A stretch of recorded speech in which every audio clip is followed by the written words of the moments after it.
সুপ্রিয় দর্শক, আসসালামু আলাইকুম। সবাইকে স্বাগত জানাচ্ছি আজকে গুরুত্বপূর্ণ সংবাদে। প্রথমে জানিয়ে দিচ্ছি সংবাদ শিরোনাম, পরে বিস্তারিত। ইসরায়েলকে একদিনেই ধ্বংস করতে পারে ইরান। এদিকে নিষেধাজ্ঞা থেকে মুক্তি চায় ইরান, আলোচনায় রাজি ট্রাম্প। সর্বশেষ, উত্তর কোরিয়া ব্যালিস্টিক ক্ষেপণাস্ত্র ছুড়েছে দক্ষিণ কোরিয়া। শুনছিলেন সংবাদ শিরোনাম, এখন বিস্তারিত।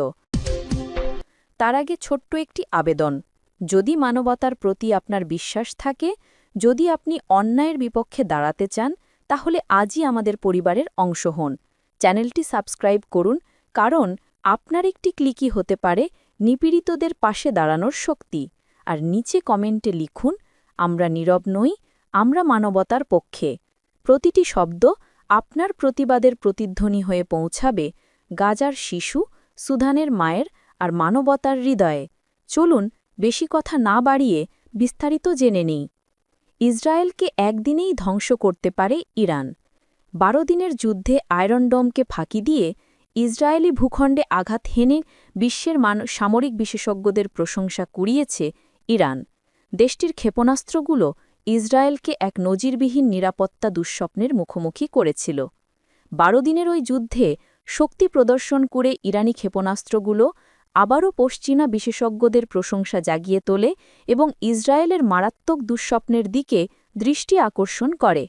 একটি সামরিক কর্মকর্তার বরাত দিয়ে ফার্স নিউজের এক প্রতিবেদনে বলা হয়, ইরানের একটি বিশাল ক্ষেপণাস্ত্র ভাণ্ডার রয়েছে, যা দিয়ে ইরান একদিনেই ইসরায়েলকে মাটিতে মিশিয়ে দিতে পারে।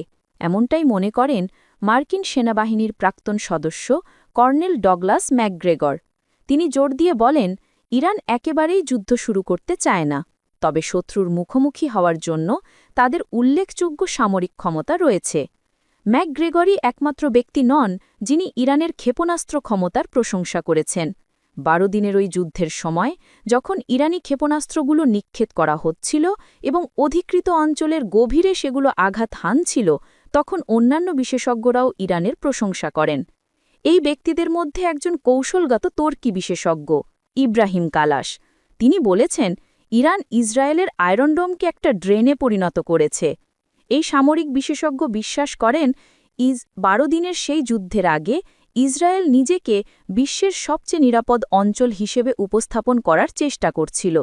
কিন্তু ইরানি ক্ষেপণাস্ত্রগুলো তাদের সেই আধিপত্য ভেঙে দিয়েছে এবং ইসরায়েলের প্রতিরক্ষা ব্যবস্থাকে চ্যালেঞ্জ জানিয়েছে। ইব্রাহিম কালাস ইরানের ক্ষেপণাস্ত্র প্রযুক্তিরও কথা উল্লেখ করেছেন। তিনি জোর দিয়ে বলেছেন, ইসরায়েল এই প্রযুক্তি এবং ইরানের ভয়াবহ আক্রমণ প্রতিহত করতে অক্ষম। যুদ্ধে ইরানের জয়। এদিকে অবসরপ্রাপ্ত মিশরীয় জেনারেল সামির ফারাজ আরব মিডিয়ার সঙ্গে এক সাক্ষাৎকারে জোর দিয়ে বলেছেন, ১২ দিনের ওই যুদ্ধের সময় ইরানই তার ক্ষেপণাস্ত্র দিয়ে শত্রুকে বেশি কার্যকর আঘাত দিয়েছে।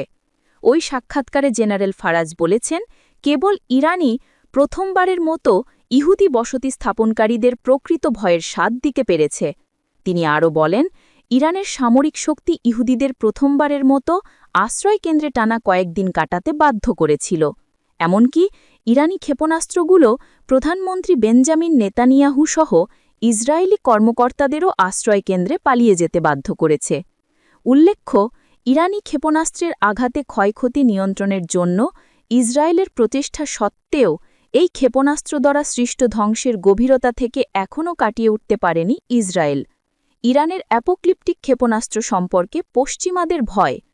ইরানের নতুন হাইপারসনিক ক্ষেপণাস্ত্রগুলো ইসরায়েল এবং যুক্তরাষ্ট্রকে এতটাই ভীত করে তুলেছে যে সেগুলিই এখন পশ্চিমা সামরিক এবং প্রতিরক্ষা বিশেষজ্ঞদের বিশ্লেষণের প্রধান বিষয় হয়ে উঠেছে। এই বিশেষজ্ঞরা সতর্ক করে বলেছেন, ইরানের হাইপারসনিক ক্ষেপণাস্ত্রগুলো আয়রন ডোমের মতো উন্নত বিমান প্রতিরক্ষা ব্যবস্থা ভেদ করার জন্যই ডিজাইন করা হয়েছে। মার্কিন ম্যাগাজিন ন্যাশনাল ইন্টারেস্ট একটি বিশ্লেষণে স্বীকার করেছে, ফাতেহ সিরিজের ক্ষেপণাস্ত্রগুলো ইসরায়েলি বিরোধাভেদ করতে এবং সামরিক এবং বেসামরিক লক্ষ্যবস্তুতে যথেষ্ট ক্ষতি সাধন করতে সক্ষম হয়েছে। সংবাদ মাধ্যমটি স্বীকার করে বলেছে, ইসরায়েলের ক্ষয়ক্ষতি নিয়ন্ত্রণের প্রচেষ্টা সত্ত্বেও ইরানি ক্ষেপণাস্ত্র দ্বারা অধিকৃত অঞ্চলে ব্যাপক হতাহত এবং ক্ষয়ক্ষতি হয়েছে, যা ইরানের হাইপারসনিক ক্ষমতা সম্পর্কে ইসরায়েলি কর্মকর্তাদের উদ্বেগ বাড়িয়েছে। ম্যাগাজিনটি জোর দিয়ে বলেছে, এই অস্ত্রগুলোর বিরুদ্ধে ইসরায়েল বা যুক্তরাষ্ট্রের কোনো বাস্তব প্রতিরক্ষা ব্যবস্থা নেই, কারণ আয়রন ডম হাইপারসোনিক নয়, বরং এটি ধীর, আরও আদিম ক্ষেপণাস্ত্রের জন্য ডিজাইন করা হয়েছে।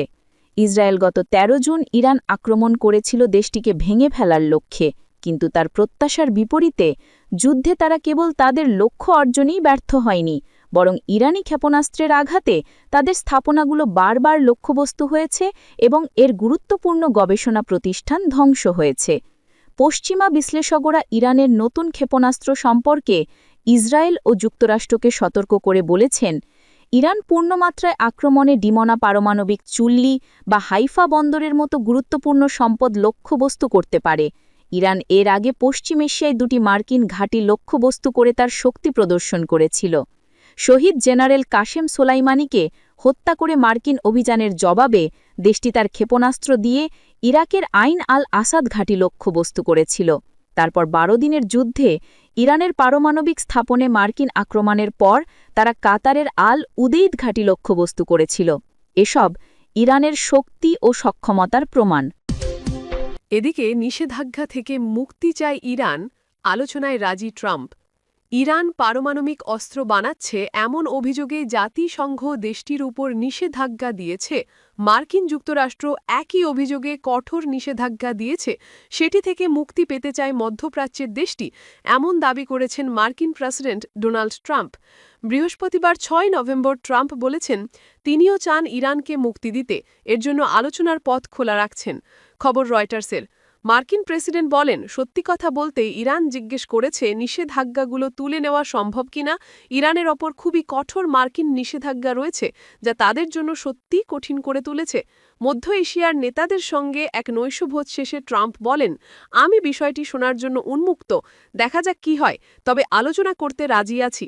পশ্চিমী দেশগুলি, বিশেষ করে যুক্তরাষ্ট্র, দীর্ঘদিন ধরে অভিযোগ করে আসছে ইরান পরমাণু অস্ত্র তৈরি করতে চায়, যদিও ইরান পাল্টা দাবি করে আসছে।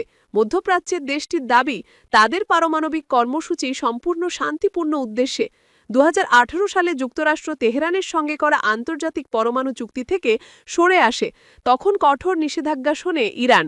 এর মাঝে এই বছরের জুনে ইরানের ওপর নজিরবিহীন বোমা হামলা চালায় ইসরায়েল, যা পরে যুদ্ধের রূপ নেয়। এতে যুক্তরাষ্ট্র সাময়িকভাবে অংশ নিয়ে ইরানের পরমাণু স্থাপনায় হামলা চালায়। ট্রাম্পের দাবি, ওই হামলায় ইরানের পরমাণু কর্মসূচি সম্পূর্ণভাবে ধ্বংস হয়েছে, তবে ক্ষতির পরিমাণ এখনও অজানা। ট্রাম্প বলেন, একসময় ইরান মধ্যপ্রাচ্যে ত্রাস ছিল, কিন্তু এখন তাদের পারমাণবিক অস্ত্রের সম্ভাবনা আর নেই। অতীতে যুক্তরাষ্ট্র ইরান পরমাণু আলোচনার একাধিক দফা আয়োজন করেছিল ওমান। উভয় পক্ষকেই পুনরায় আলোচনায় ফেরার আহ্বানও জানিয়েছে। আলোচনার লক্ষ্য এমন একটি চুক্তি করা যাতে ইরান তার পরমাণু কার্যক্রম সীমিত করবে এবং বিনিময় নিষেধাজ্ঞা শিথিল করা হবে। এবার সেই সম্ভাবনাকে আরেকটু বাড়িয়ে দিলেন ট্রাম্প। সর্বশেষ, উত্তর কোরিয়া ব্যালিস্টিক মিসাইল ছুঁড়েছে দক্ষিণ কোরিয়া। উত্তর কোরিয়া শুক্রবার একটি অজ্ঞাত ব্যালিস্টিক মিসাইল নিক্ষেপ করেছে। দক্ষিণ কোরিয়ার সেনাবাহিনী এই তথ্য জানিয়েছে।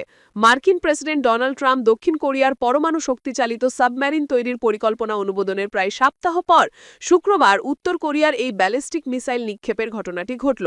খবর বার্তা সংস্থা এএফপির। দক্ষিণ কোরিয়ার জয়েন্ট চিফস অব স্টাফ জানিয়েছে, উত্তর কোরিয়া পূর্ব সাগরের দিকে একটি অজ্ঞাত ব্যালিস্টিক মিসাইল নিক্ষেপ করেছে। ডিজেল চালিত সাবমেরিনগুলিকে তাদের ব্যাটারি রিচার্জ করার জন্য নিয়মিতভাবে ভূপৃষ্ঠে উঠতে হয়, কিন্তু পরমাণু শক্তিচালিত সাবমেরিনগুলি অনেক বেশি সময় ধরে পানির ঠাকে থাকতে পারে।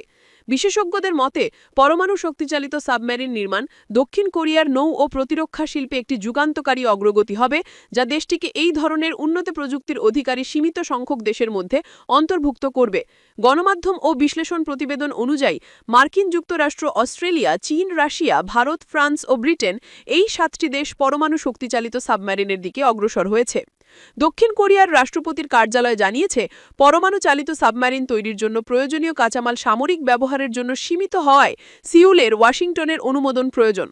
২০১৯ সালে উত্তর কোরিয়ার নেতা কিম জং উন ও ট্রাম্পের মধ্যে নিরস্ত্রীকরণ ও নিষেধাজ্ঞা প্রত্যাহারের পরিধি নিয়ে শীর্ষ বৈঠক ব্যর্থ হওয়ার পর থেকে পিয়ংইয়াং বারবার নিজেকে একটি অপরিবর্তনীয় পরমাণু রাষ্ট্র হিসেবে ঘোষণা করেছে।